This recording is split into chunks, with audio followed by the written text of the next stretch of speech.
talk about OnePlus Nord and Pixel 4a. I've been testing both. I have a ton of thoughts about them. Darsh, from just seeing the stuff online, like seeing the spec list, which phone would you pick up if both were available in North America, which only the Pixel 4a is? Okay, so here's the thing. I'm really shallow when it comes to design of phones. Okay. I feel like design is like a huge thing for me that like takes me away. And like, it's actually one of the reasons. So like my daily driver is the iPhone XR.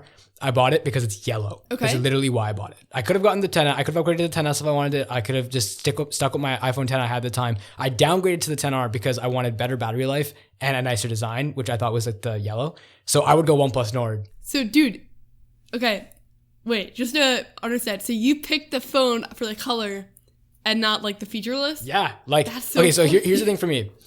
Okay, so I'm a little bit different when it comes to like I'm pretty much indifferent when it comes to phone cameras because like at least if I'm going for an iPhone, I know the camera's gonna be fine for Snapchat, Instagram, whatever it may be throughout. And then when it comes to taking pictures for like my Instagram or like for experiences, I usually bring like my filming camera, like my actual like mirrorless. I usually bring it with me. Okay. So I never really have any reason to like need an excellent camera on my phone. And like it usually does, like most cameras now will do the trick. No matter like how much you paid for the phone, That's so it will always interesting. do the trick. Yeah. So for me, in my opinion, I don't think that I would need a good camera. I just care about the design because it's the phone I'm carrying in my pocket. And a phone to me is also a fashion statement. So do you not use a case then? Everyone watching right now? Caseless. It's completely caseless. Actually, Okay. This is the first time I've actually dropped my phone a couple of times. Like I have been caseless for 4 years, and this is the first time I actually have dents in my phone. Because every year I resell my phone and then buy a new one. But this is the first year ever because I started letting my friends use my phone to like turn on my lights or like something like that. And of course, lo and behold, they drop it. I actually had this. I had this. This is a side note. iPhone XR, amazingly robust. Dropped it on top of a storm drain in the middle of a street in a rainy night, and a car almost ran over it. It was Halloween, and my friend was trying to call an Uber from the bar, and we dropped the phone because I was handing it to her. That's quite the story.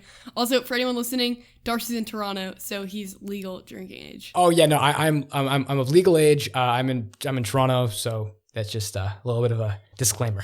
Dude, that's crazy. No, it was so funny. But yeah, moving back into what I think about the phones, I think they're both dope. I think the Pixel 4a, especially for the camera, is a really, really cool steal from what I've seen at least. But the OnePlus Nord, personally for me, design-wise, I think it's nicer.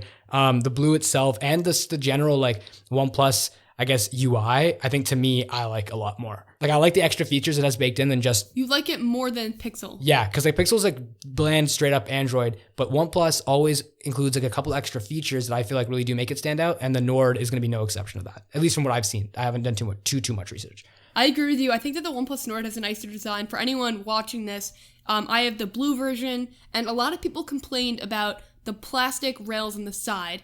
But as someone that got this early and was reviewing it for a while before it came out, I actually didn't know that it had plastic rails because that wasn't specified. Mm-hmm. And I didn't notice it because a lot of the glass feels really nice and the curve of the glass on the back feels really nice. So now that I know, now I notice it, but it's not as bad as people make it seem. And I think like when you look at them side by side, they just have very different design aesthetics. Yeah. Pixel 4a, I didn't like the design that much when I just saw it online. Mm-hmm. In hand, there's something really comfortable about it. Like the soft touch feels like comforting in a bizarre way. I saw your tweet. Yeah, it feels like cozy. I saw your tweet, yeah. Yeah, I don't know. It's like the curves, like everything about it like feels welcoming. And I think that's a lot of like Google's design aesthetic is like very welcoming and playful. Yeah. And I think that that's really reflected in the phone. The phone also has a rear fingerprint sensor, which in my opinion is a design upgrade. Neither phone has the ideal button placement. The Pixel 4a is just a lot worse though because it has the power button above the volume button. Oh, I hate when they do that. Yeah, I hate that too. And they put the volume rockers in a place where like I would normally think the power button is. Like they're too low on the phone. Like I would like the volume rockers above the power button. So not my favorite. The OnePlus Nord has much better button placement, but the volume rockers are a little bit like thin.